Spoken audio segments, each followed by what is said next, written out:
आपके पास है प्रोपीन।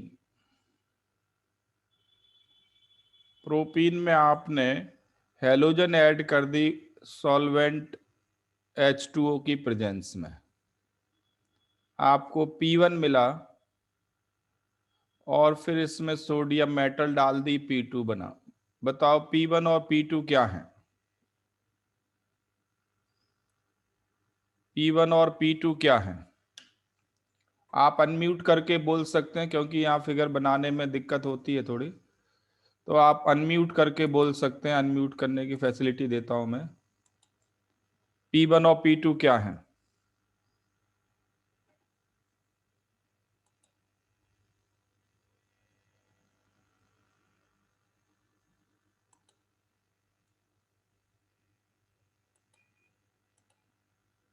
जल्दी करो।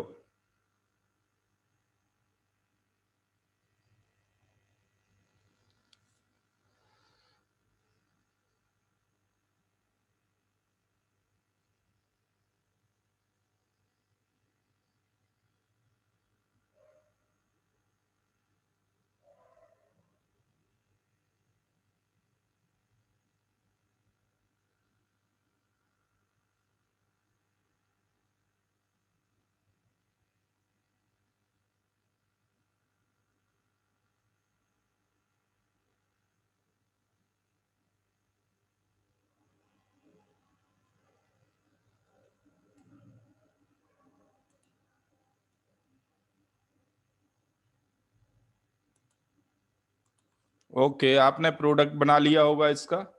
देखो मैं आंसर कर रहा हूं।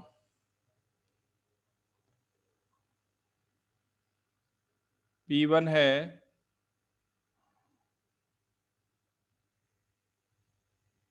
एक कार्बन पे क्लोरीन आएगा, एक पे OH आएगा। क्लोरीन प्राइमरी कार्बन पे दिखेगा, OH सेकेंडरी कार्बन पे। ये P1 है। और P2 में आपने सोडियम मेटल डाल दी, तो OH का H जाएगा, O माइनस बन जाएगा, और फिर इंट्रा मोलिकुलर SN2 होगी। ये बनेगा फाइनली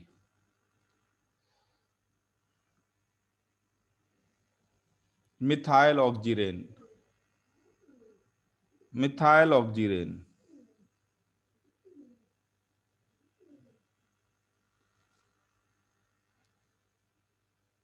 आर्यन ने बिल्कुल ठीक आंसर किया, मिथाइल ऑक्जीरेन।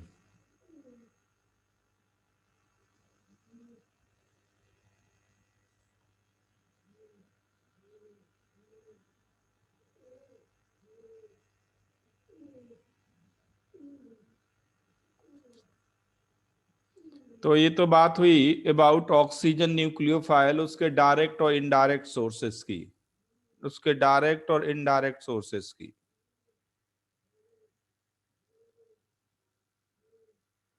ठीक है, किसी को कुछ पूछना हो यहां तक? कोई प्रॉब्लम दिमाग में चल रही हो आपके? अनम्यूट करके आप बोल सकते हैं।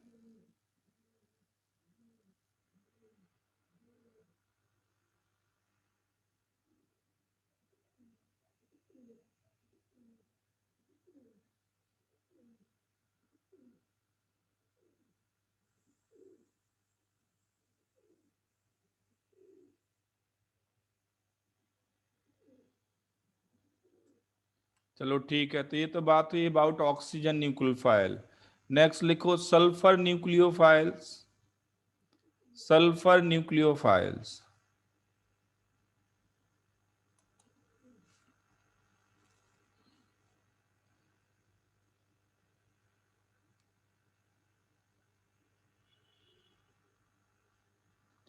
सल्फर न्यूक्लियोफाइल्स, इसमें ये SH माइनस या RS माइनस, SH माइनस और RS माइनस, और disulphide ion. In general simple sulphide भी ले सकते हैं, पॉलीसल्फाइड आयन भी होते हैं। पॉलीसल्फाइड आयन भी होते हैं।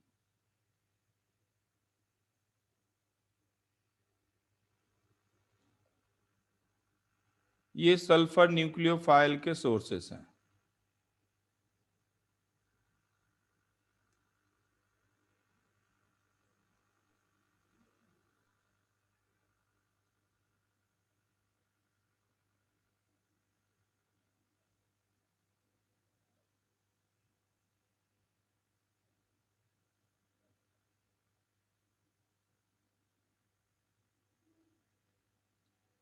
बहुत ही आसान रिएक्शंस है।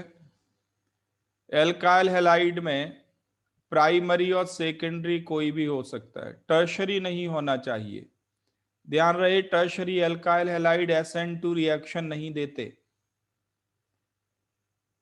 तो आप इनमें से किसी को भी ऐड कर दो, आपको मिल जाएगा सिंपल SN2।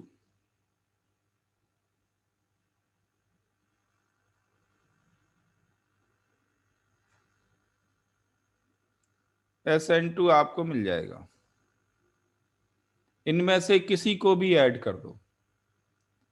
अगर आप एल्काइल हैलाइड में इसको ऐड करते हैं, मान लीजिए डाइसल्फाइड आयन को, K2S2 को ऐड करते हैं,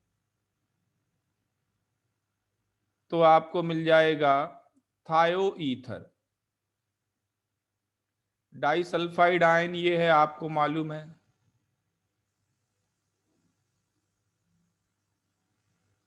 पेरोक्साइड की जगह पर सल्फाइड मिलेगा आपको इस तरह से। थायो ईथर नहीं, थायो ईथर तो सल्फाइड ऐड करने पे बनता है, RSR। It is like peroxide, तो ये पर सल्फाइड हो गया। थायो ईथर तो सल्फाइड ऐड करने पे बनेगा। आर RX में Na2S डाल दो।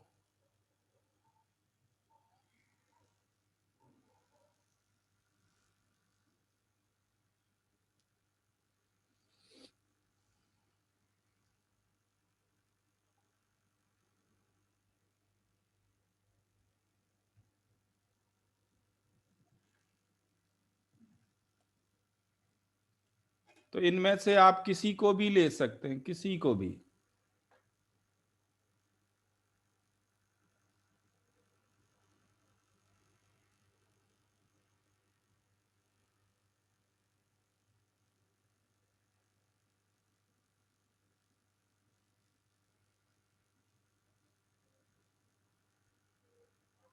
समझ में आ गया इतना सबको? और अगर मान लीजिए सल्फर के साथ कोई और न्यूक्लियोफाइल है,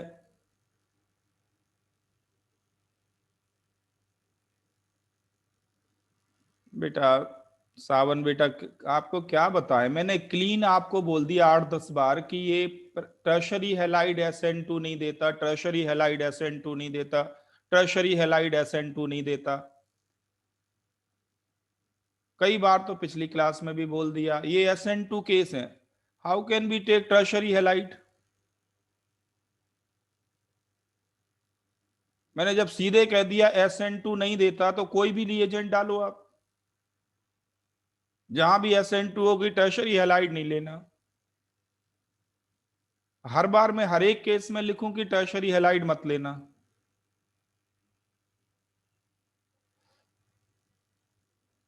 बेटा नोट कर लो, tertiary alkyl halide does not give SN2। ऐसे कैपिटल लेटर्स में लिख लिया करो अगर कुछ याद नहीं रहता तो।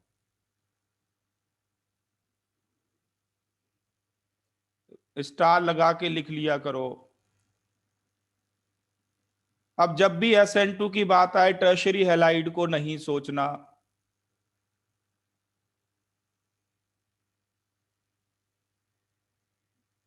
टर्शरी हैलाइड SN2 क्यों नहीं देते, वो आपको मैं बता चुका हूं कि न्यूक्लियोफाइल इंटीरियर कार्बन तक नहीं पहुंचता। आपको अगर एग्जैक्ट चांसेस देखने हो ना टेट्राहेड्रल कार्बन तक पहुंचने के, तो मेरी रिक्वेस्ट है आपसे, आप NCERT बुक ओपन करो 12th की, जल्दी देखो। अगर एनसीईआरटी बुक आपके पास हो फटाफट देखो।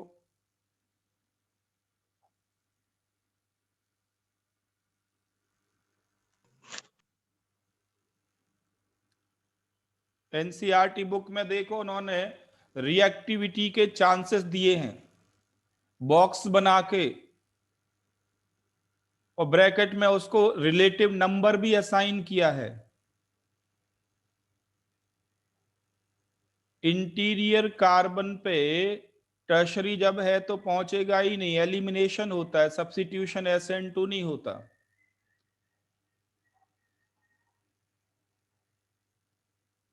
एल्काइल हैलाइड चैप्टर में देख लेना, उन्होंने एक रिलेटिव नंबर भी दिया है।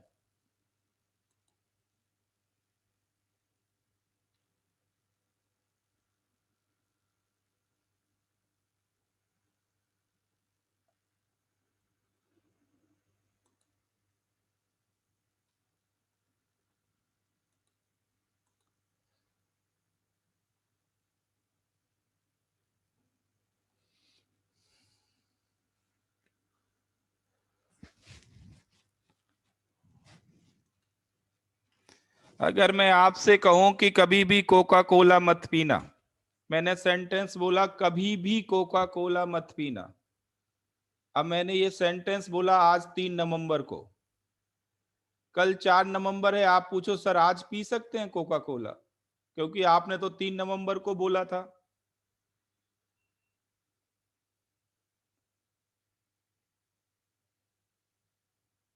3 नवंबर को मैंने क्या बोला था? मैंने ये बोला था कि कोका कोला कभी भी नहीं पी सकते, तो क्या वो 4 नवंबर पे अप्लाइड है, यस और नो?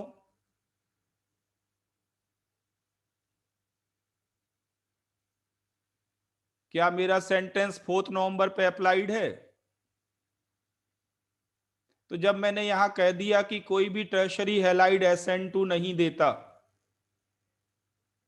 जब मैंने सीधे बोल दिया, और कल भी बोला था कि कोई भी टर्शरी हैलाइड SN2 नहीं देता,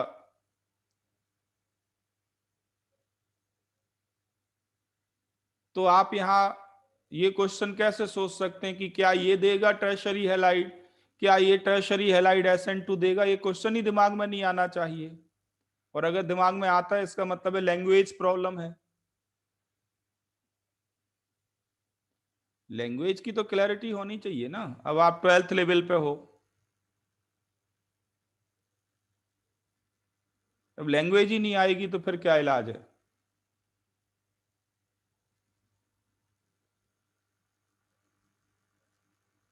अभी भी कोई कंफ्यूजन है किसी को कि इसमें टर्शरी हैलाइड नहीं ले सकते, इसमें टर्शरी हैलाइड नहीं ले सकते, किसी भी SN2 में टर्शरी हैलाइड नहीं लेते?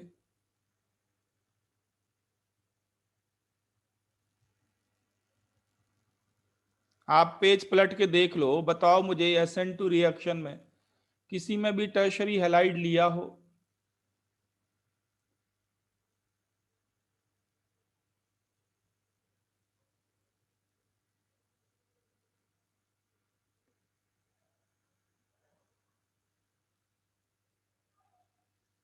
समझ में आ गया? कोई कंफ्यूजन है किसी को?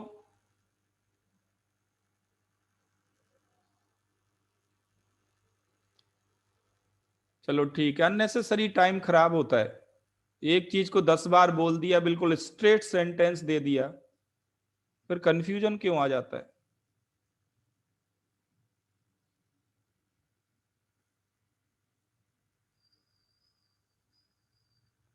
इसमें मान लीजिए K2S5 डाल दिया, K2S5, बताओ क्या बनेगा?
हाँ बिल्कुल ठीक आंसर दिया। S5 2 माइनस आयन एग्जिस्ट करता है। S5 2 माइनस आयन एग्जिस्ट करता है।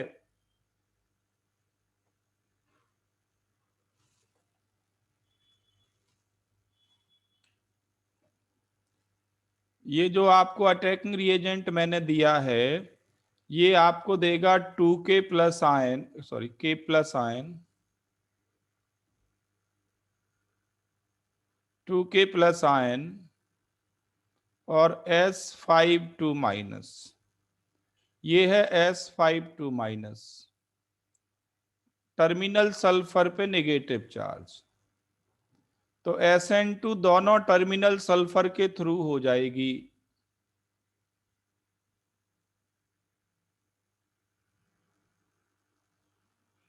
दोनों सल्फर के थ्रू SN2 हो जाएगी और ये प्रोडक्ट आपको मिलेगा।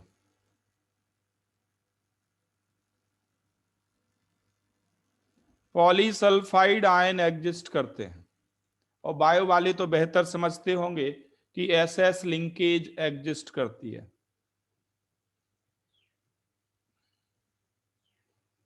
कई स्टेबल मॉलिक्यूल में SS लिंकेज होती है। आपको बॉन्ड एनर्जी में ये बताया गया है कि OO सिंगल बॉन्ड वीक होता है SS सिंगल बॉन्ड से। बॉन्ड एनर्जी डाटा में बात कर रहा हूं। SS सिंगल बॉन्ड स्ट्रांग होता है OO सिंगल बॉन्ड से। इसलिए SS सिंगल बॉन्ड तो आपको फ्रीक्वेंटली मिलेंगे ऑर्गेनिक कंपाउंड में भी, और स्टेबल मॉलिक्यूल मिलेंगे, स्टेबल।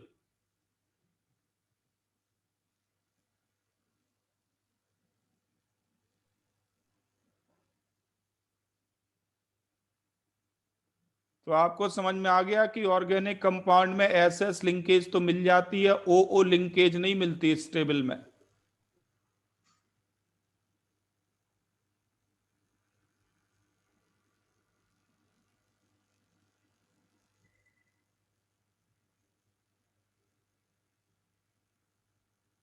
ओके, एक और है last one, hydrogen nucleophiles. Write down hydrogen nucleophile. अब यहां ध्यान देना, मैं बार बार स्टीरियो केमिस्ट्री नहीं लिख रहा हूं, फिर भी एक एग्जाम्पल लिख लो आप, एक लिख लो। SN2 में इसके बारे में तो सोचना ही है। मान लीजिए ये कायरल कार्बन है, ये कायरल कार्बन है, तो जब SN2 रिएक्शन होगी तो SH माइनस दिखाई पड़ेगा away from observer. Configuration change हो जाएगा, इसे कहते हैं इन्वर्जन ऑफ कॉन्फ़िगरेशन और वाल्डन इन्वर्जन।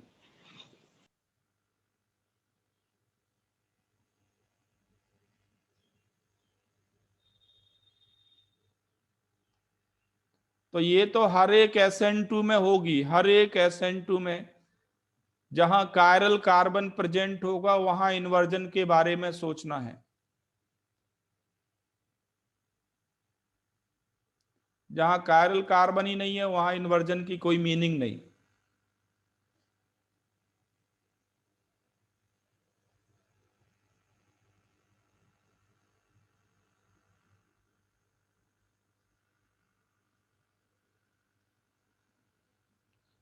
एक और पॉइंट नोट कर लें, आपको ये मालूम है SH बॉन्ड और OH बॉन्ड में कौन ज्यादा एसिडिक होता है? Which is more acidic? कौन सी हाइड्रोजन मोर एसिडिक होती है?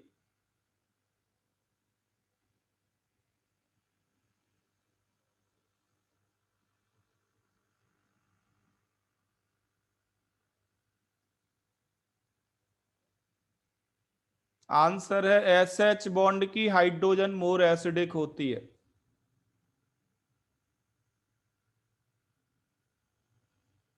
कुछ बच्चे गहरी नींद में है, और फाइनल एग्जाम में भी बिल्कुल यही होता है, ओवर कॉन्फिडेंस में डूबते हैं, बगैर दिमाग लगाए आंसर करेंगे तो यही होता है। अगर मैं आपसे कहूं अगर मैं आपसे कहूं कि HCl और HF में कौन ज्यादा एसिडिक है,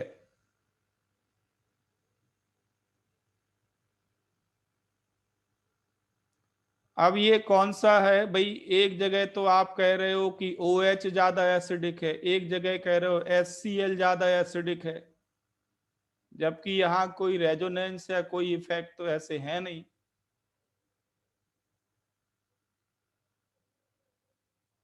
तो ऐसा लगता है कि आप लोग पॉइंट ध्यान में रखते नहीं।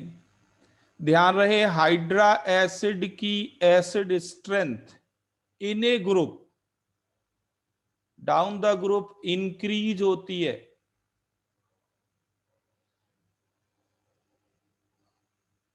हाइड्रा एसिड की acid strength down the group increase होती है।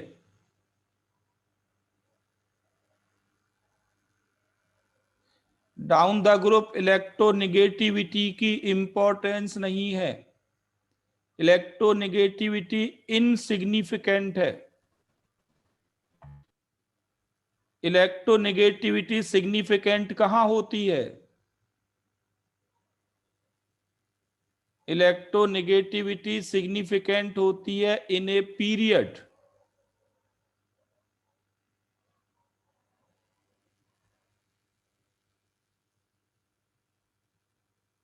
इन ए पीरियड।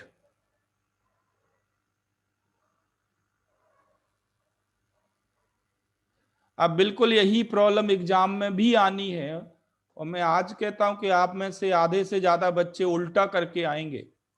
और ये बात ऐसा नहीं मैं पहली बार बता रहा हूं, आप इनऑर्गेनिक पूरी पढ़ चुके हैं, कई कई बार ये बात आ चुकी है, ऑर्गेनिक में भी आ चुकी है।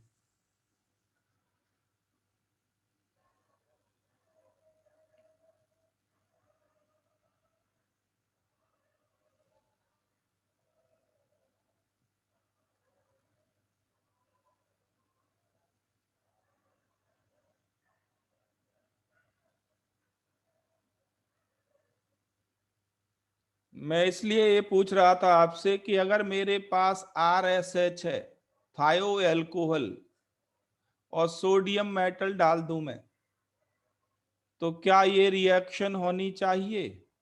क्या हाइड्रोजन गैस लिबरेट होनी चाहिए?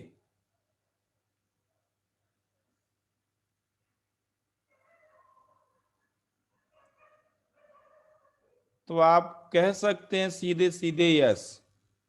क्यों आप कह सकते हैं ये?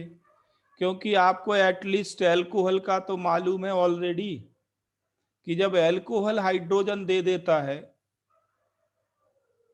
मेटल डालने पे जब एल्कोहल हाइड्रोजन दे देता है, तो SH बॉन्ड तो एल्कोहल से भी ज्यादा एसिडिक है, SH बॉन्ड तो OH से ज्यादा एसिडिक है। यहां तो हाइड्रोजन और आसानी से आएगी।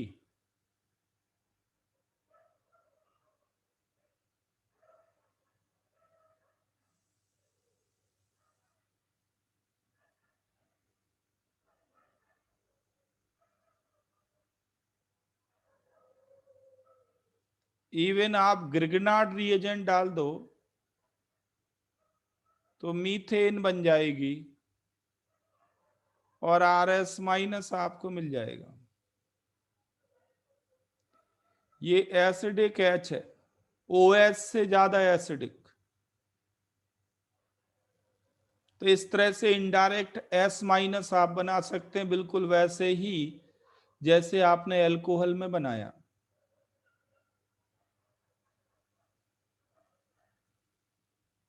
मतलब ये कि अगर मैं आपको कहूं कि आपके पास थायोमीथेनॉल है, इसमें आपने सबसे पहले सोडियम मेटल डाला और फिर डाल दिया इथाइल क्लोराइड, क्या बन जाएगा?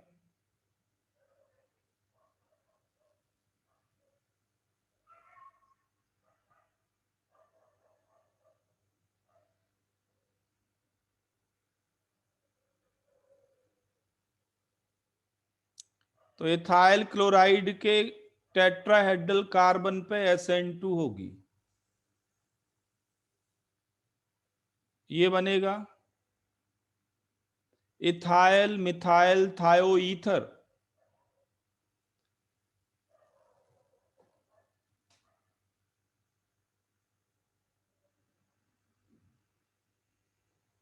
इथाइल मिथाइल थायोईथर, ये समझ में आ गया सबको?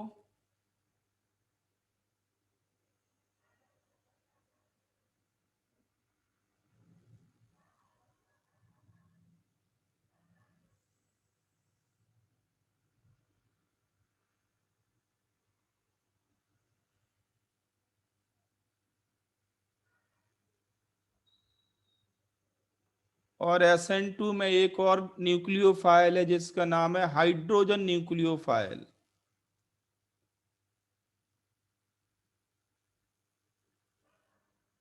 Hydrogen nucleophile.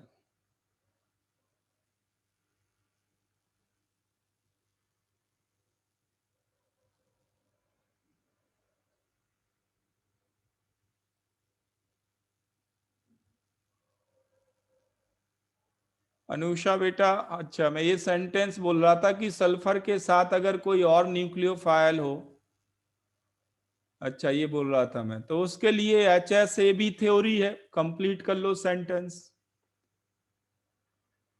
अगर सल्फर के साथ कोई और न्यूक्लियोफाइल है तो उसके लिए HSAB थ्योरी है फिर।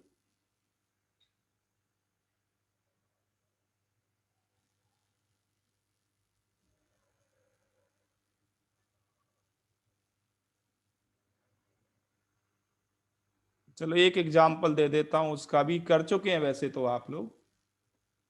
मान लीजिए आपके पास CH3Cl है और आपने SCN- आयन डाल दिया। आपको मैं दो ऑप्शन देता हूं, CH3SCN बनेगा या CH3NCS बनेगा।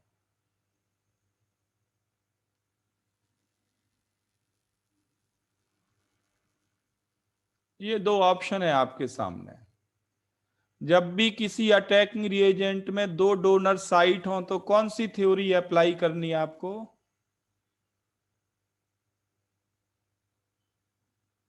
आपको अप्लाई करनी है HSAB। ध्यान से देखें, ये है SCN, नेगेटिव चार्ज सल्फर पे। आप इसके नेगेटिव चार्ज को डीलोकलाइज भी कर सकते हैं। इसके नेगेटिव चार्ज को डीलोकलाइज करके N पे भेज सकते हैं, मतलब नेगेटिव चार्ज डिस्पर्स्ड होता है।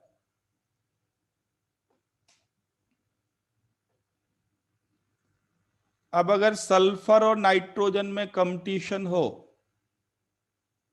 सल्फर और नाइट्रोजन में कंपटीशन हो तो नाइट्रोजन होगा हार्ड बेस, सल्फर होगा सॉफ्ट बेस।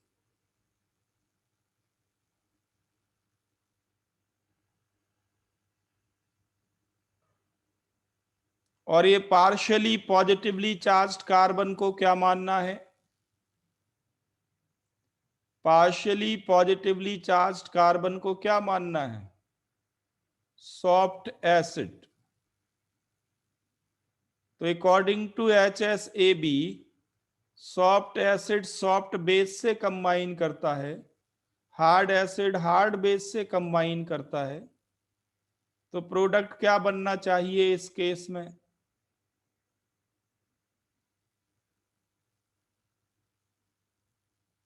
ये प्रोडक्ट बनेगा।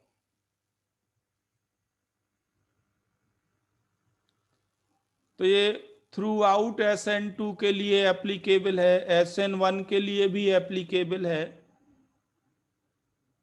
कि अगर किसी अटैकिंग रिएजेंट में दो डोनर साइट्स हों तो आप HSAB के थ्रू डिसाइड करेंगे कि मेजर प्रोडक्ट कौन सा बने।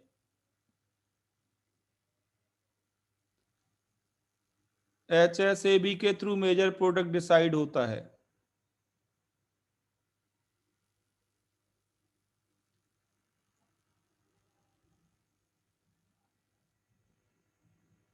ये क्लियर है आप सबको?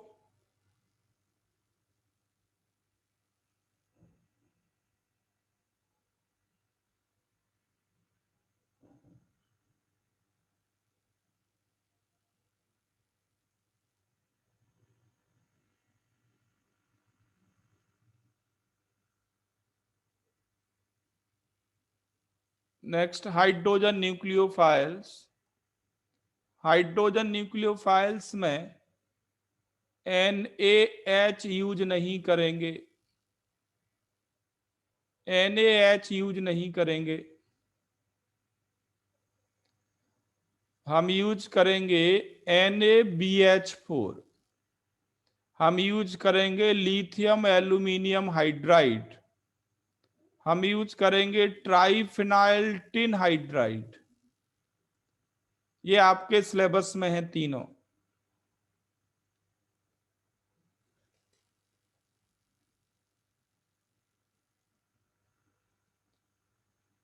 ये हैं तीनों हाइड्राइड आयन के सोर्स, और NaH भी हाइड्राइड आयन का सोर्स है।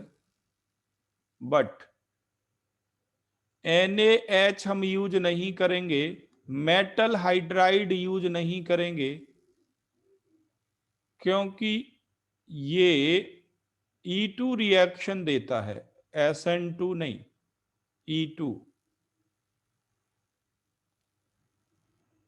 अब आप कहोगे ये भी हाइड्राइड आयन दे रहा है और ये भी हाइड्राइड आयन दे रहा है, डिफरेंस तो है। डिफरेंस तो है इन दोनों में, ये मेटल हाइड्राइड है और ये मेटल हाइड्राइड नहीं है, ये कोवेलेंट बॉन्डेड H है।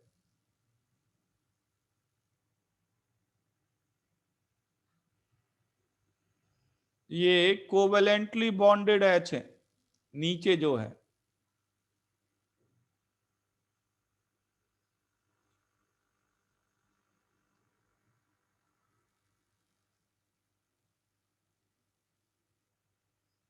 बट ये तो सीधे हाइड्राइड आयन दे रहा है। तो ये पॉइंट ध्यान रखना है आपको कि हाइड्राइड आयन का सोर्स क्या है, उसके अकॉर्डिंग उसकी रिड्यूसिंग पावर होती है। मींस एल्काइल हैलाइड को ये रिड्यूस करते हैं।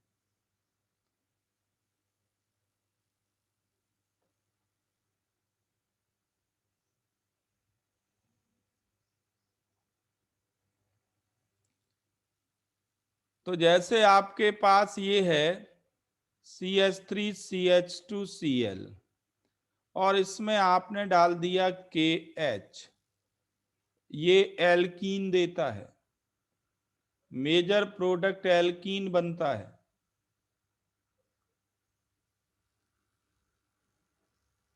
रीजन ये है कि ये हाइड्राइड आयन इतना स्ट्रॉन्ग बेस होता है,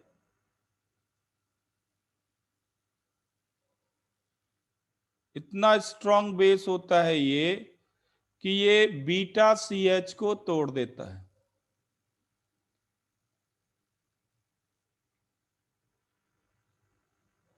फ्री हाइड्राइड आयन अगर हैं, they are quite strong base. O- और N- से भी स्ट्रॉन्गर बेस होता है। O- और N- से भी स्ट्रॉन्गर बेस होता है। तो ये बीटा CH तोड़ देता है।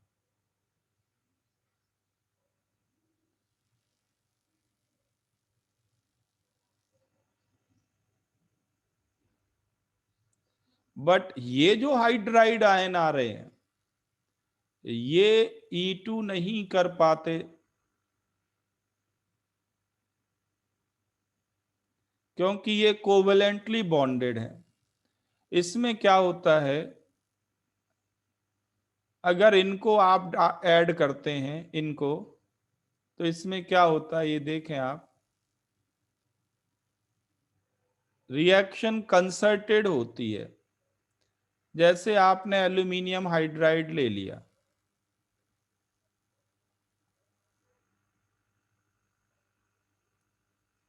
फ्री हाइड्राइड आयन नहीं होते, फ्री हाइड्राइड आयन नहीं होते। यहां से हाइड्राइड डिटैच होगा, SN2 करेगा और Cl बाहर जाएगा। फ्री हाइड्राइड आयन नहीं होते, कोवेलेंटली बॉन्डेड हाइड्राइड होते हैं, और वो होते हैं वीक बेस, तो वो E2 नहीं कर पाते।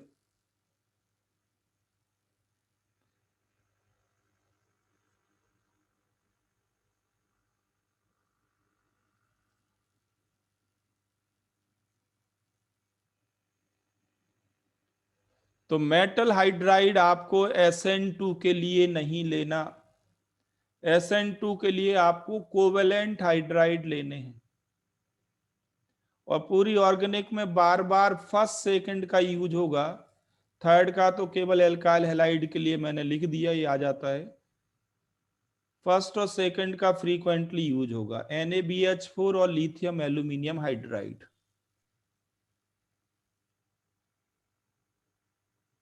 ये दोनों एक्सट्रीम होते एक तरह से। अगर मैं इन तीनों को कंपेयर करूं तो स्ट्रॉन्गेस्ट रिड्यूसिंग एजेंट सेकंड होता है, फिर ये टिन, और फिर ये NaBH4, ये रिड्यूसिंग पावर होती है।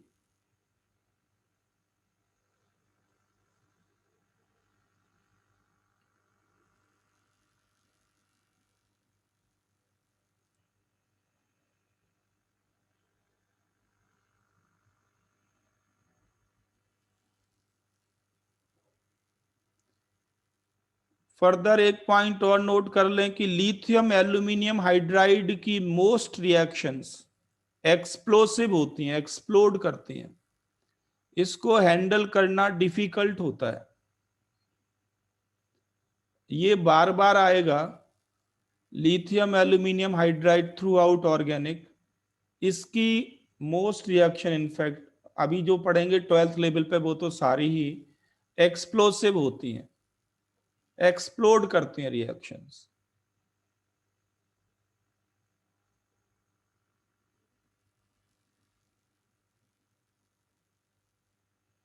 तो इसलिए इसकी रिएक्शन को हैंडल करना डिफिकल्ट होता है, इसको यूज करना रिस्की माना जाता है कि एक्सप्लोजन हो सकता है लेबोरेटरी में लिथियम एल्यूमिनियम हाइड्राइड को।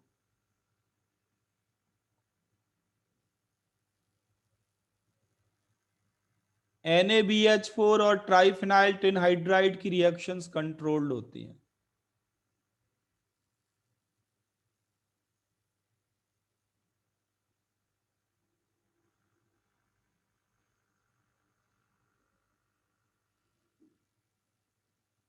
लिथियम एल्यूमिनियम हाइड्राइड की रिएक्शन आप कई जगह देखेंगे इसी तरह से एक्सेप्शनल चलती हैं। जो काम कोई नहीं करेगा वो लिथियम एल्यूमिनियम हाइड्राइड कर देगा, जिसको कोई रिड्यूस नहीं करेगा उसे लिथियम एल्यूमिनियम हाइड्राइड कर देगा। और इसका रीजन है लिथियम आयन। लिथियम आयन की पोलराइजिंग पावर हाई होती है, आपको मालूम है। लिथियम आयन की पोलराइजिंग पावर हाई होती है, तो लिथियम आयन भी हेल्प करता है एनायन को सेपरेट करने में। एल्काइल हैलाइड से एनायन को बाहर निकालने में लिथियम आयन भी हेल्प करता है due to high polarising power. S block में आपको मालूम होगा लिथियम आयन एक्सेप्शनल होता है, और एक्सेप्शनल होने का रीजन भी यही है, हाई पोलराइजिंग पावर।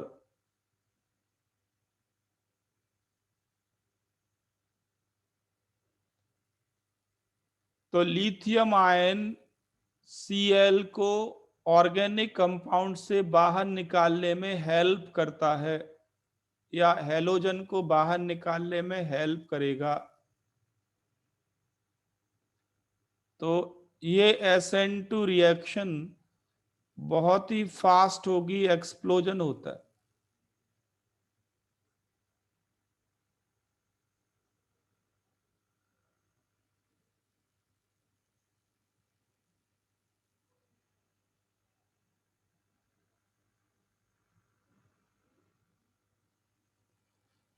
तो लिथियम एल्यूमिनियम हाइड्राइड के एक्सेप्शनल होने का रीजन है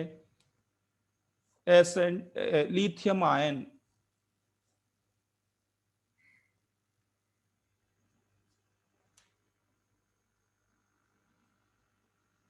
ये धीरे धीरे जब हम इसकी रिएक्शंस लिखेंगे बार बार आपको समझ में आ जाएगा। आगे इसका यूज हम फ्रीक्वेंटली करने वाले हैं।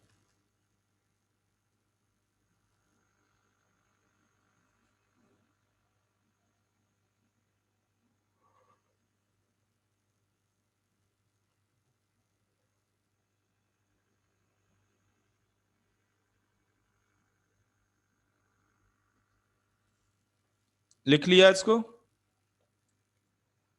बट अगर lithium aluminium hydride NaBH4 triphenyl tin hydride लें तो स्टीरियो केमिस्ट्री की कोई इंपॉर्टेंस नहीं है। स्टीरियो केमिस्ट्री की इंपॉर्टेंस क्यों नहीं है?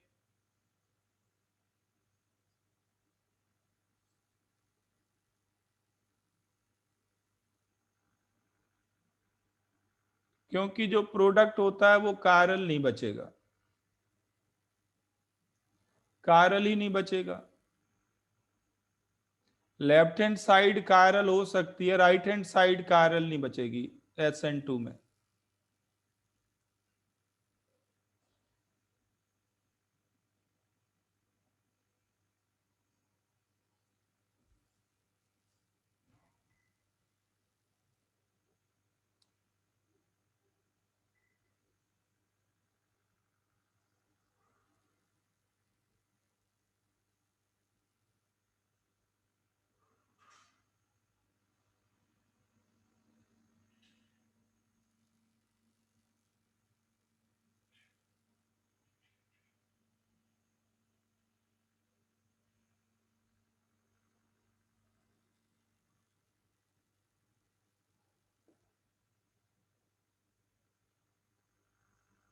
लिख लिया।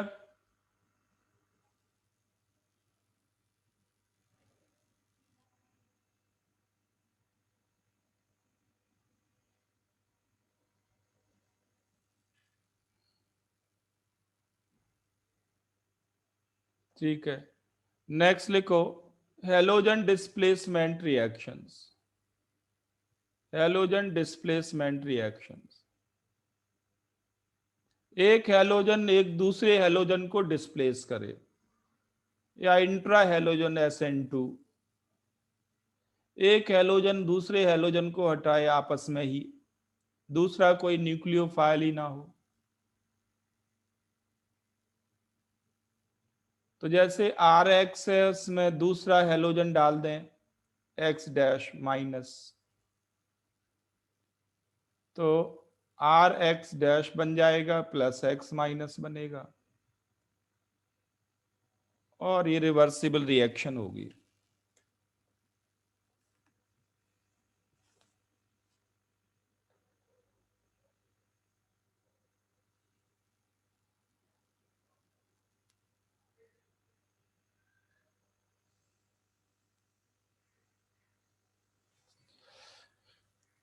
ठीक है, अब देखो रिएक्शन फॉरवर्ड कैसे जा सकती है, फॉरवर्ड रिएक्शन कैसे जा सकती है।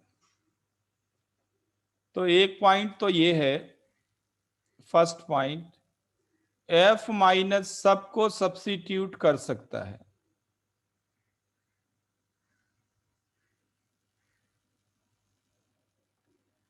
F- सबको सब्स्टिट्यूट कर सकता है। दिस इज लीविंग एबिलिटी और leaving tendency. Best leaving group I- होगा, उल्टा एरो लगा दिया, बेस्ट लीविंग ग्रुप I- होगा।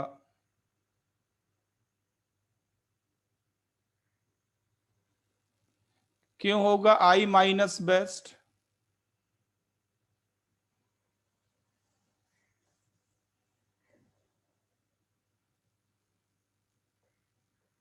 क्योंकि ये वीकेस्ट बेस है इन चारों में।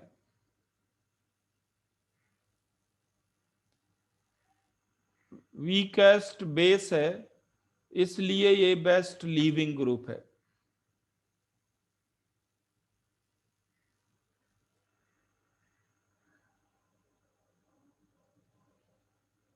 तो अगर हम F माइनस ऐड कर दें ClBrI में तो कोई प्रॉब्लम नहीं है, आसानी से आप इन तीनों को बाहर कर सकते हैं F की हेल्प से। Cl माइनस ऐड कर दें तो Br और I को बाहर कर सकते हैं, Br माइनस को ऐड कर दें तो I माइनस को बाहर कर सकते हैं। पर क्या I माइनस Br माइनस को आउट कर सकता है? क्या I माइनस Br माइनस को डिस्प्लेस कर सकता है?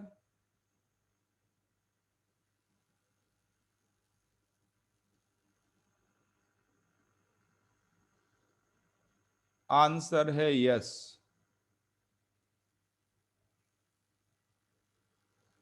इसको फॉरवर्ड करने का एक और कंसेप्ट है जिसका नाम है सॉल्युबिलिटी कंसेप्ट। सॉल्युबिलिटी से भी आप रिएक्शन को कंट्रोल कर सकते हैं। एक नेम रिएक्शन है, इसका नाम है फिंकेल्स्टाइन रिएक्शन। और रिएक्शन को आप देखते ही समझ जाएंगे कि ये सॉल्वेंट स्पेसिफिक रिएक्शन है।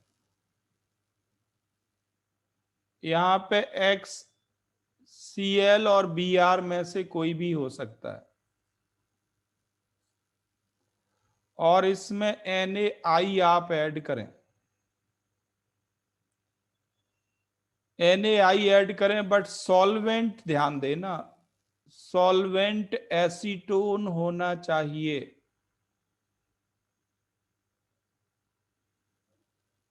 तो Ri मिल जाएगा, मतलब I माइनस Cl और Br को सब्सिट्यूट कर देगा।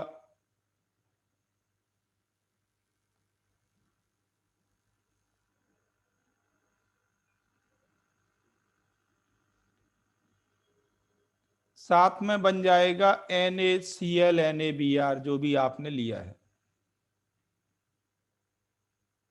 ये रिएक्शन फॉरवर्ड क्यों गई?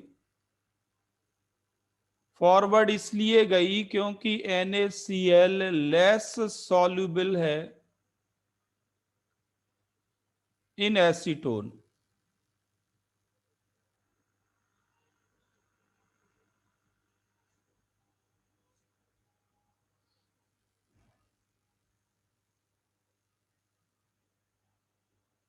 आपको ये मालूम है कि जो आयन एक्सचेंज रिएक्शन होती हैं वो कब फॉरवर्ड जाती हैं? आयन एक्सचेंज रिएक्शंस दो कंडीशन में, या तो प्रोडक्ट लेस सॉल्युबल हो या प्रोडक्ट मोर वोलेटाइल हो। तो यहां पे हमने सॉल्युबिलिटी लॉजिक अप्लाई कर लिया। ये एसीटोन सॉल्वेंट की प्रॉपर्टी है। एसीटोन सॉल्वेंट में आप नोट कर लें, ये एसीटोन सॉल्वेंट में NaF एंड NaI ये दोनों एक्सट्रीम केस ज्यादा सॉल्युबल होते हैं NaCl और NaBr से।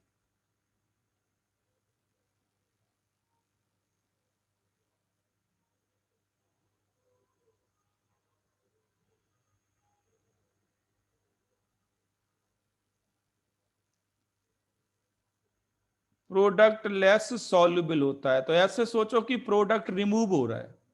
अगर प्रोडक्ट रिमूव हुआ तो धीरे धीरे करके इक्विलिब्रियम फॉरवर्ड शिफ्ट हो जाएगा।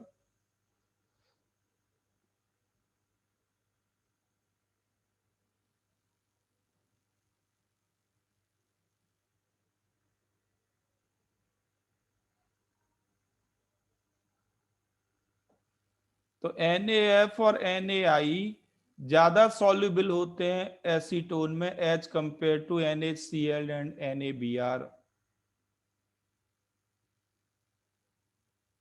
तो एसीटोन के साथ NaF भी यहां पे लिख सकते हैं आप, पर NaF नॉर्मली लिखा नहीं होता। क्यों नहीं लिखा होता?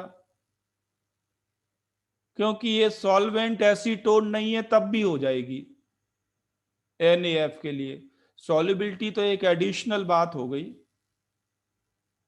इसलिए नॉर्मली आप देखेंगे जब भी क्वेश्चंस आते हैं बुक्स में भी आप नोट करेंगे ये पॉइंट कि इस रिएक्शन में नॉर्मली NaI लिखते हैं, क्योंकि NaClBr को सब्स्टिट्यूट करे ये अनयूजुअल है। FClBr को बाहर करे ये तो यूजुअल है, इसलिए NaF लिखते नहीं है। जो चीज यूजुअल होती है उसको नहीं लिखा जाता, जो चीज अनयूजुअल होती है उसको लिखते हैं।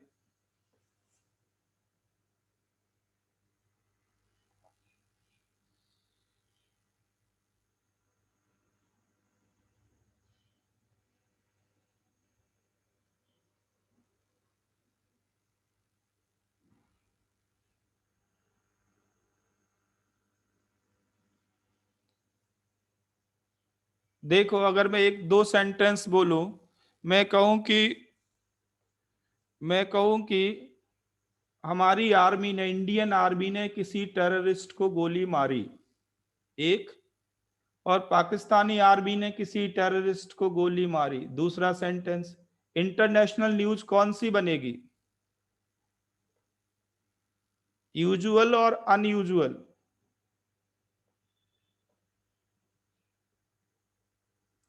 दोनों केस में टेररिस्ट को गोली मारी,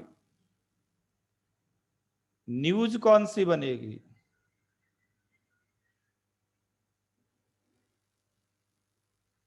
समझ में आ रहा है कि नहीं?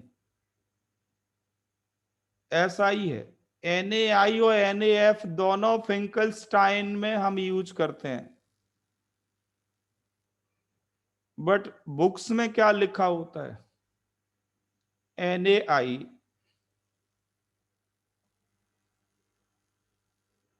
बात समझ में आ गई सबको? तो ये सॉल्युबिलिटी ड्रिवन रिएक्शन है, सॉल्युबिलिटी ड्रिवन।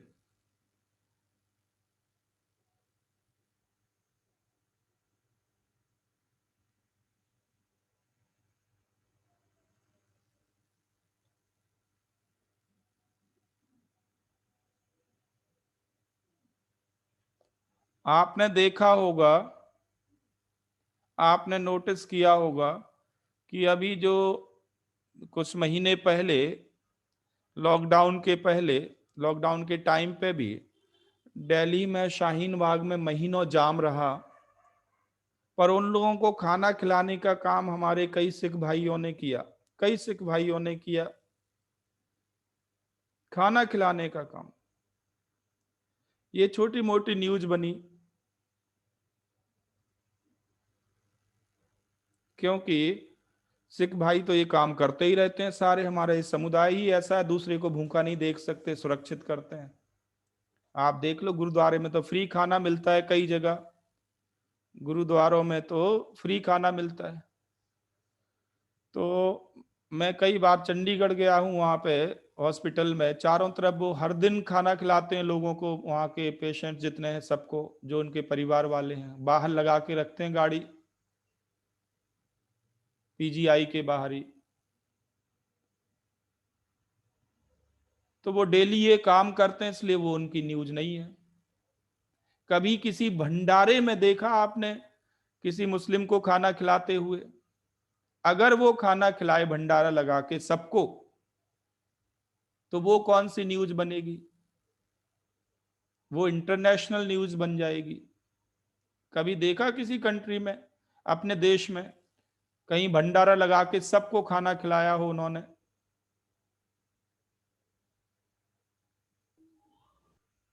तो वो इंटरनेशनल न्यूज बनेगी। अनयूजुअल काम इंटरनेशनल न्यूज बनते, यूजुअल नहीं बनते।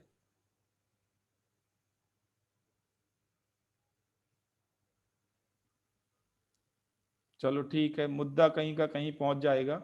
ये है फिंकलस्टाइन रिएक्शन। नेक्स्ट लिखो। एक और रिएक्शन है स्वार्ट्स रिएक्शन, और ये है एल्काइल हैलाइड को फ्लोराइड में कन्वर्ट करने के लिए। फ्लोराइड में कन्वर्ट करने के लिए। और इसमें भी ये भी सॉल्युबिलिटी बेस्ड है, वैसे सॉल्युबिलिटी की जरूरत नहीं है, पर रिएक्शन फॉरवर्ड ज्यादा रहती है। जैसे एजीएफ डाल दिया,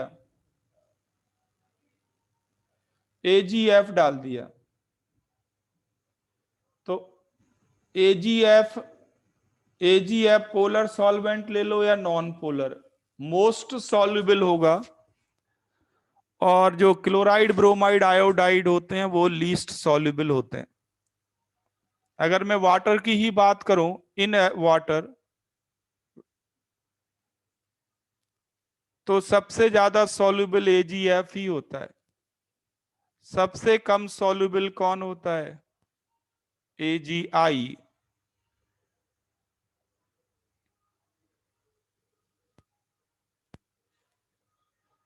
तो पोलर सॉल्वेंट में हम SN2 में यूज करते हैं पोलर एप्रोटिक।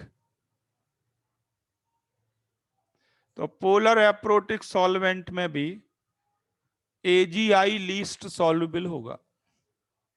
इसलिए यहां सॉल्वेंट स्पेसिफाई नहीं करते, कोई भी पोलर एप्रोटिक ले लें। तो सिल्वर ले लिया, मरकरी ले लिया, SbF3 SbF5 ले लिया,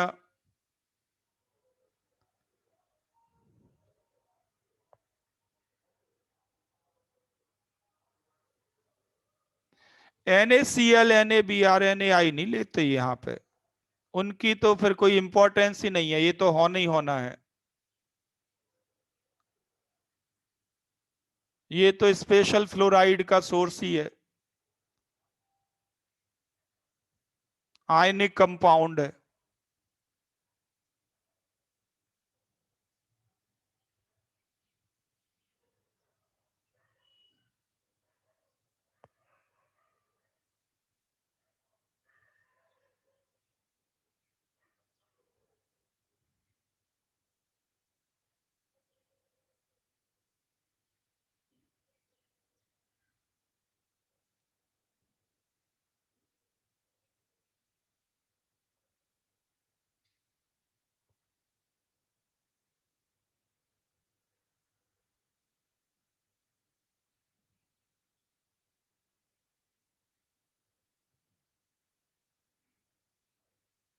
ठीक है, तो ये इंटर हेलोजन रिएक्शंस है। एक और तरीका है रिएक्शन को फॉरवर्ड करने का, बट ये स्लो तरीका है, कि एक हैलाइड को दूसरे हैलाइड के कंपैरिजन में एक्सेस में ले लो।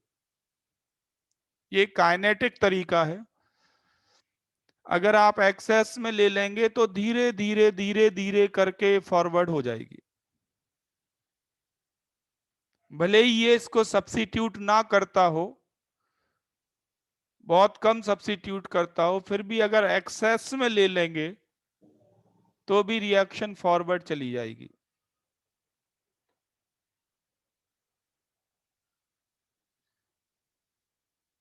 मतलब क्या है, ध्यान देना, अगर आपको कहीं पे ये रिएक्शन लिखी मिले, एसीटोन सॉल्वेंट नहीं लिया, एसीटोन सॉल्वेंट नहीं लिया, तो भी आप इसको फॉरवर्ड कर सकते हैं। कैसे फॉरवर्ड कर सकते हैं? NaI फिर एक्सेस में लेना पड़ेगा आपको।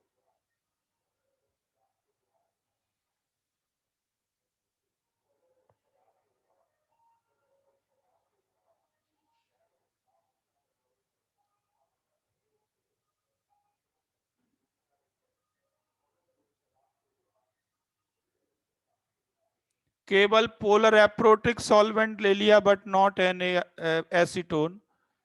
एसीटोन भी पोलर एप्रोटिक ही होता है, वो तो नेम रिएक्शन के साथ एसीटोन जुड़ा हुआ है। कंसेप्चुअली एसीटोन भी पोलर एप्रोटिक सॉल्वेंट है।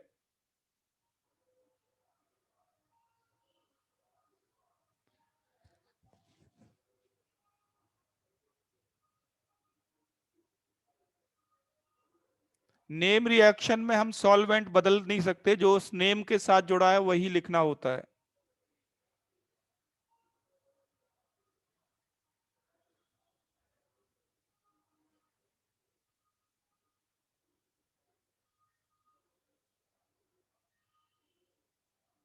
लिख लिया इसको, जल्दी करो।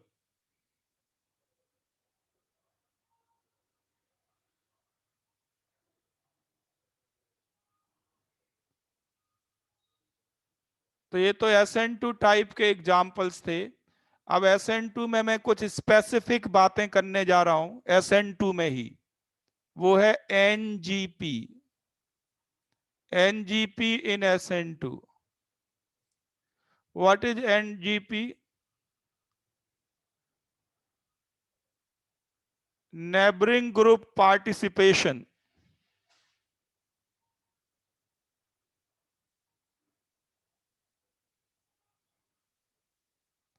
Neighboring group participation।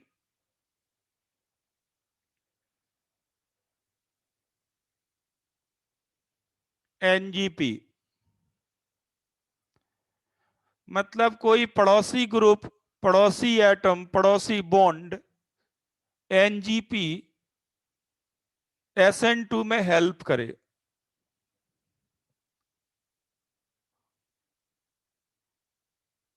SN2 में हेल्प करे। तो आप एक एक करके लिखें। अगर किसी एल्काइल हैलाइड में, अगर किसी एल्काइल हैलाइड में बीटा या गामा, बीटा या गामा कार्बन पाई बॉन्डेड है, बीटा या गामा कार्बन तक पाई बॉन्ड है, तो ऐसे एल्काइल हैलाइड SN2 में सिंपल एल्काइल हैलाइड से ज्यादा रिएक्टिव होते हैं।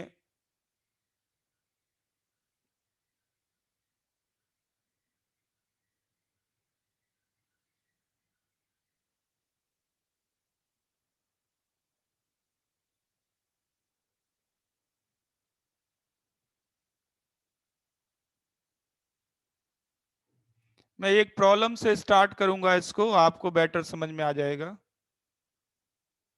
ये प्रॉब्लम जेई में आई हुई है, हर एक कंपटीशन में आई हुई है। ये आपको एल्काइल हैलाइड गिवन है, मैंने इस कार्बन को मार्क कर दिया, ये है आइसोटोपिक कार्बन। इसमें मान लीजिए आपने ऐड कर दिया KSH, कोई भी न्यूक्लियोफाइल ले लें जो आपने अब तक लिस्ट पढ़ी है, KSH आपने इसमें ले लिया।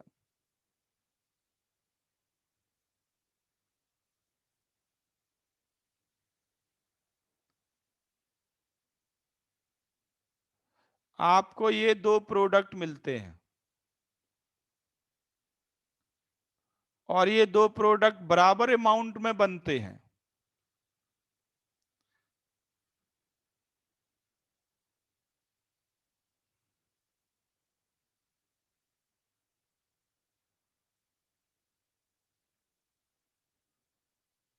बराबर अमाउंट में बनते हैं, बिल्कुल।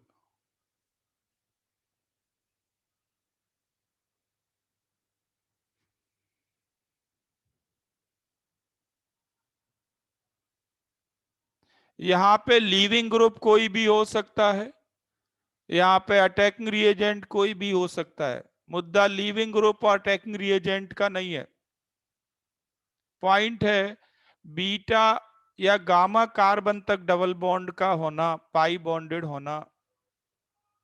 तो ये है अल्फा, ये है बीटा, और ये गामा कार्बन। गामा कार्बन कैसा है बताओ? पाई बॉन्डेड। तो इसलिए यहां पे एनजीपी इन्वॉल्व करना है, आपको एनजीपी की हेल्प से एक्सप्लेन करना है ये दोनों बने कैसे।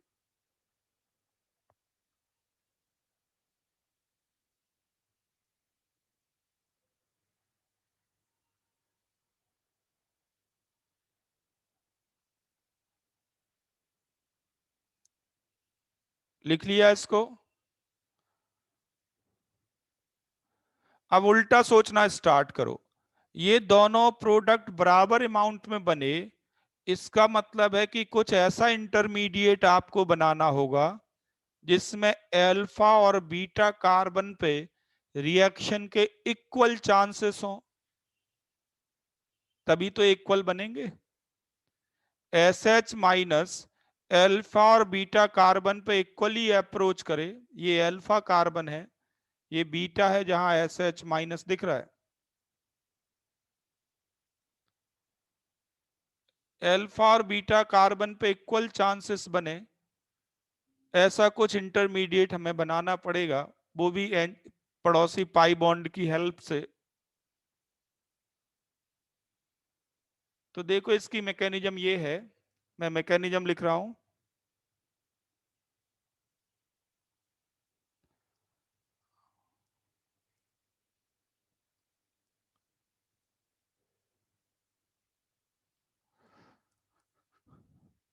होता क्या है इसमें, ये इंट्रामोलिकुलर स्टेप होता है, पहले इंट्रामोलिकुलर स्टेप होता है।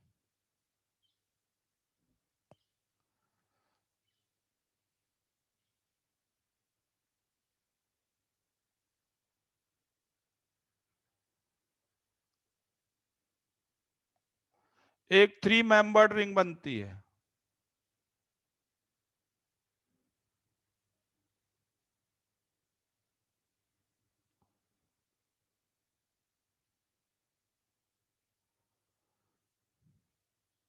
नहीं नहीं, गलत हो गया, एक मिनट एक मिनट, एक कार्बन कम हो गया इसमें। ये अल्फा कार्बन, ये बीटा।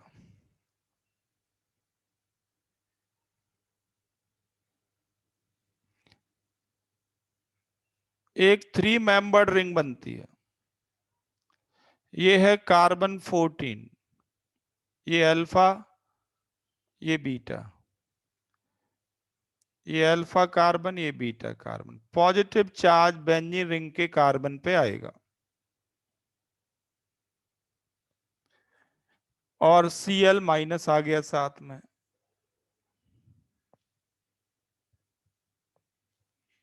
ये रिवर्सिबल स्टेप होता है, और नॉर्मली ये बैकवर्ड ही रहता है, अगर कोई और अटैकिंग रिएजेंट नहीं है तो वापस चला जाएगा।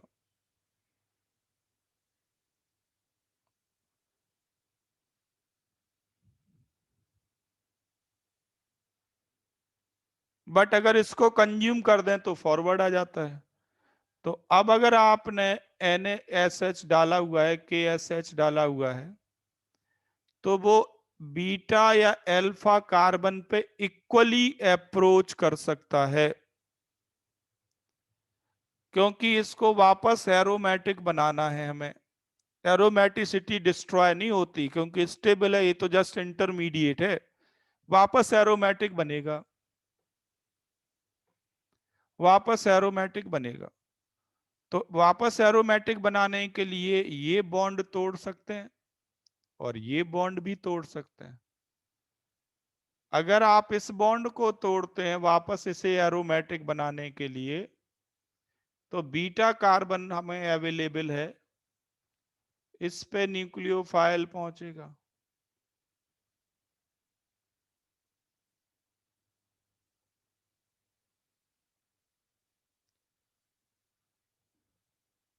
ये वापस एरोमेटिक बन गया, और न्यूक्लियोफाइल कौन से कार्बन पे पहुंच गया ये देख लें आप, बीटा कार्बन पे। ठीक है, यहां पे एक गलती हो गई है, ये 14 नहीं है, ये 14 है। यहां पे कार्बन 14 चेंज कर लें, प्रोडक्ट एसएच की लोकेशन गड़बड़ हो गई है। चलो अभी पता लग जाएगा, मैकेनिज्म लिखो, अभी समझ में आ जाएगा। ये क्लियर है पॉइंट आपको?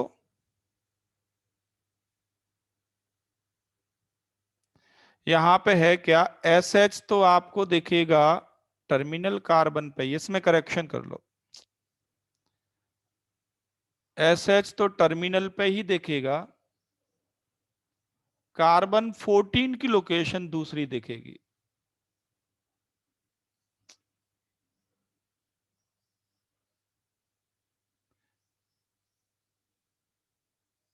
SH तो यहीं दिखेगा, कार्बन 14 यहां आएगा। ये जो कार्बन 14 इधर है, एक इधर आ गया, बीटा कार्बन दूर पहुंच गया। ये चेंज आएगा। प्रोडक्ट गलत बना दिया मैंने, चेंज कर लो इसको। ये मैंने अभी बनाया है सेकंड प्रोडक्ट। ये जो मैकेनिज्म लिखी है इसमें अभी सेकंड प्रोडक्ट बनाया मैंने। कार्बन 14 बेंजीन रिंग से अटैच दिखेगा।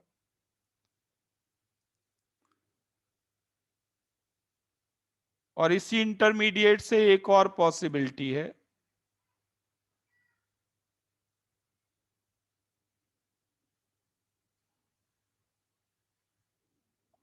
ये है कार्बन 14, ध्यान देना,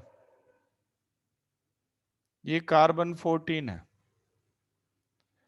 अगर इस बॉन्ड को तोड़ के वापस एरोमेटिक बनाया, इसको ब्रेक करके, तो ये कार्बन 14 फ्री होगा, कार्बन 14 फ्री होगा, यहां पे SH माइनस आएगा।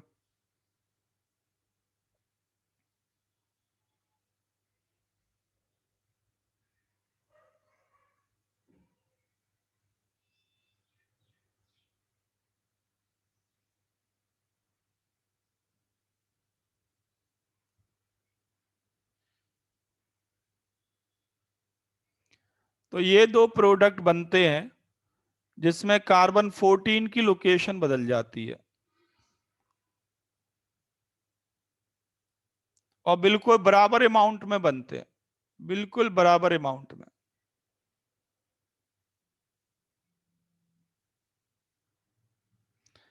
बराबर अमाउंट में क्यों बनते हैं?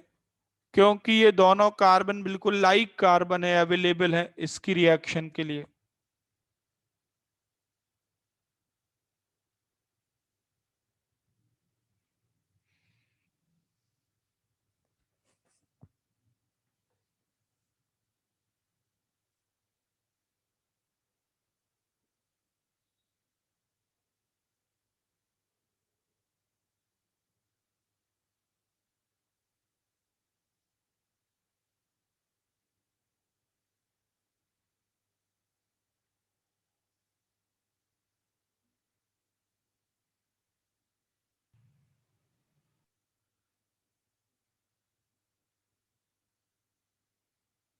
लिख लिया इसको, जल्दी करो।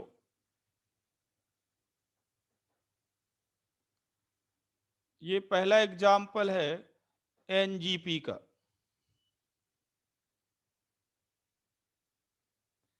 अब आप देखें तो डिफरेंट डिफरेंट ईयर्स में इन्होंने क्या चेंज किया है क्वेश्चंस में। क्वेश्चंस में ये चेंज आया है, ये जो लीविंग ग्रुप है इसको बदला है उन्होंने। यहाँ पे कभी कभी वो एस्टर बना देते हैं, ये लीविंग ग्रुप का काम करेगा। बिल्कुल कॉपी करना है रिएक्शन को, हैलाइड आयन की जगह ये लीविंग ग्रुप का काम करेगा। कभी कभी सल्फोनिक एस्टर बना देते हैं।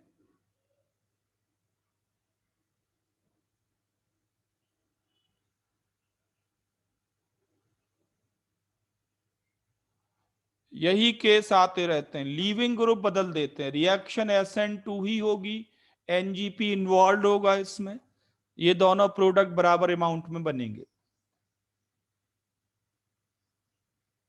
तो या तो हैलाइड आयन या सल्फोनेट या सिंपल एस्टर आपको देते हैं, लीविंग ग्रुप बदल देते हैं, रिएक्शन में कुछ भी नया नहीं है। तो यहां तो डबल बॉन्ड था गामा कार्बन पे, अगर डबल बॉन्ड बीटा कार्बन पे हो तब क्या होगा, लिख लो आप। डबल बॉन्ड अगर बीटा कार्बन पे हो तब क्या होगा। मान लो आपके पास ये एल्काइल हैलाइड है और ये कार्बन 14 है, आपने इसमें डाल दिया से KCN। दूसरा एग्जाम्पल दे रहा हूं मैं NGP का, जिसमें बीटा कार्बन पे आपके पास डबल बॉन्ड है, beta with respect to CCl bond. तो आपको ये दो प्रोडक्ट मिलते हैं। एक बार CN उसी कार्बन पे दिखेगा जहां पे Cl है,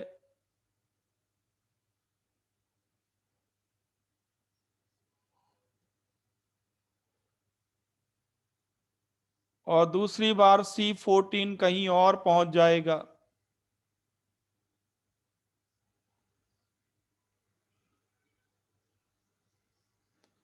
ये दो प्रोडक्ट बनेंगे।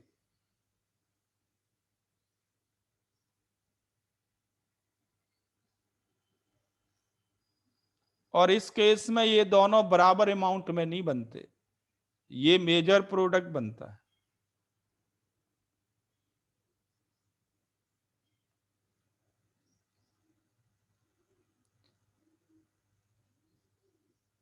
ये अल्फा, ये बीटा, ये गामा। अल्फा कार्बन C14, ये अल्फा, ये बीटा, ये गामा। ऐसे लिखने में थोड़ा ऑड लग रहा होगा आपको, ऐसे लिख लो उल्टा करके, जैसे रिएक्टेंट है, तो आपको इजी फील होगा।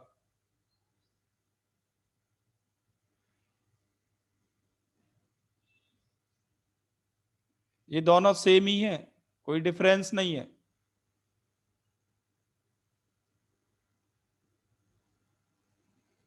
पर ये रिएक्टेंट से मैचिंग फॉर्म में लिख दिया।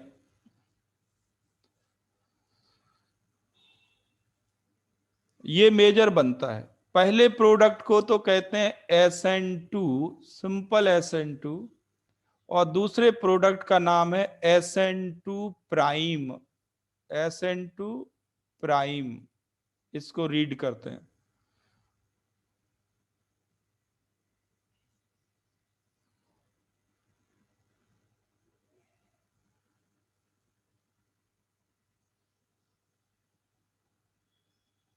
और SN2 प्राइम ही मेजर प्रोडक्ट बनता है।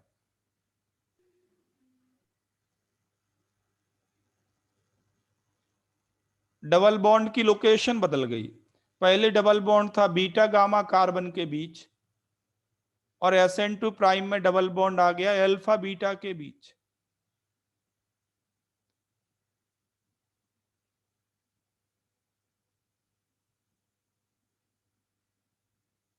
मैकेनिज्म लिखो, बिल्कुल आसान है। देखो, एक तो है डायरेक्ट SN2। डायरेक्ट SN2 मतलब साफ है, जो आपने साइनाइड आयन डाला उसी कार्बन पे जाए जिस पे Cl है, ये बाहर चला जाएगा। ये तो सिंपल SN2 है, इसको लिखने में तो किसी को कोई दिक्कत नहीं है।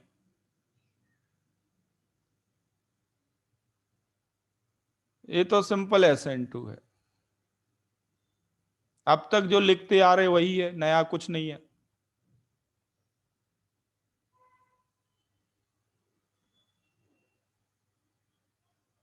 बट एक और पॉसिबिलिटी है, एक और पॉसिबिलिटी है।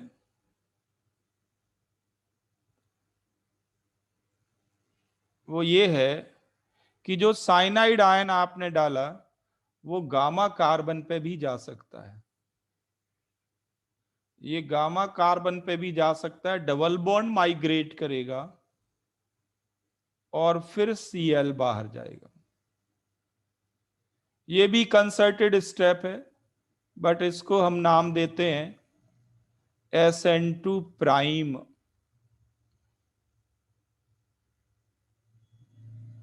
इसमें आपने neighbouring C double bond C को इन्वॉल्व किया, इसलिए एनजीपी कहते हैं इसको। ये दो प्रोडक्ट बनेंगे। इसमें कोई दिक्कत है ये डिसाइड करने में कि ये दो प्रोडक्ट बनेंगे, यस और नो?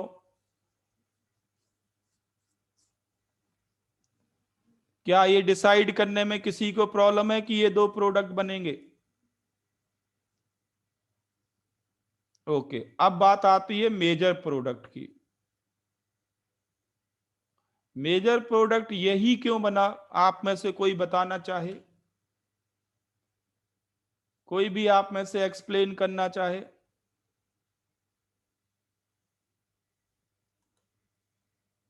अनम्यूट करके बोल सकता है वो। मेजर प्रोडक्ट SN2 प्राइम क्यों, वाई नॉट SN2?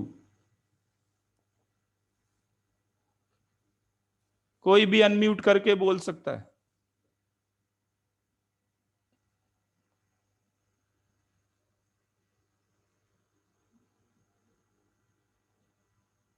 मेरी साउंड आ रही है सबको?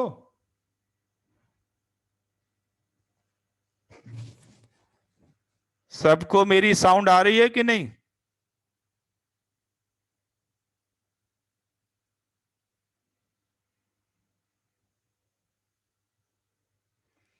SN2 प्राइम मेजर प्रोडक्ट क्यों बना, कोई भी बताना चाहे?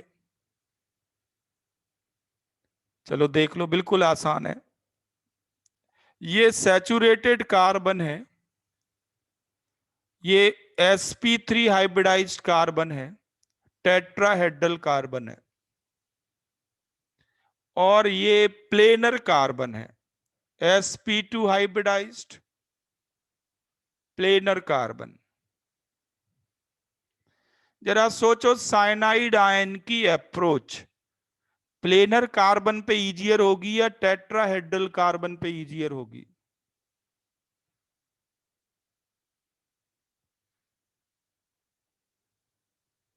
अगर आप इसकी अरेंजमेंट को देखें तो ये है H, ये है H डबल बॉन्ड, ठीक है, फिर एक और C, ये टेट्राहेड्रल है।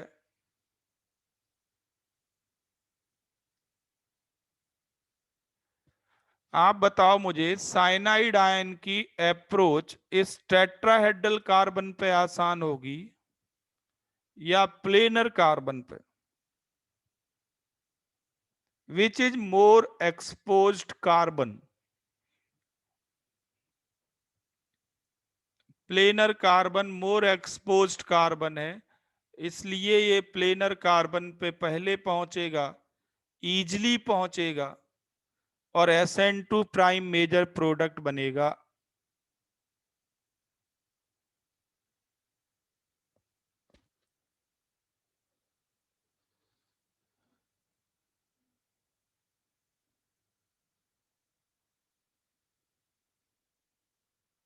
क्लियर है सबको?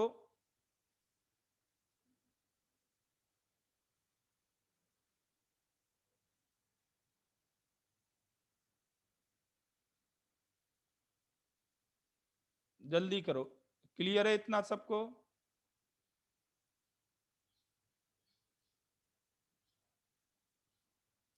तो ये तो पाई बॉन्ड का इन्वॉल्वमेंट मैंने बताया आपको। पाई बॉन्ड का इन्वॉल्वमेंट आपसे केवल इन्हीं दो कार्बन तक आना है, बीटा और गामा। ये नहीं सोचना कि आगे फोर्थ फिफ्थ फिर सिक्स नंबर पे हो तो क्या होगा। आपसे एक्सपेक्टेड नहीं है कि हर एक कार्बन की हिस्ट्री आप जाने। बीटा और गामा कार्बन तक आपको ध्यान रखना है।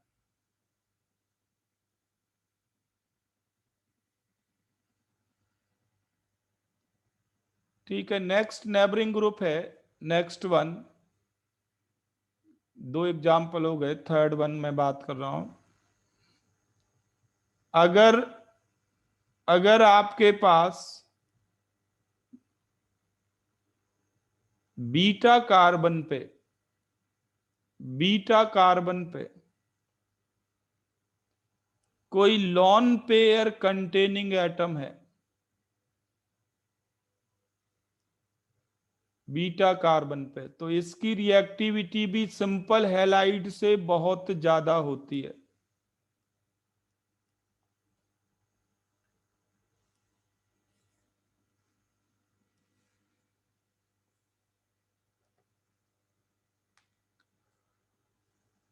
अच्छा चलो ठीक है, इसको नेक्स्ट क्लास में कंटिन्यू करेंगे।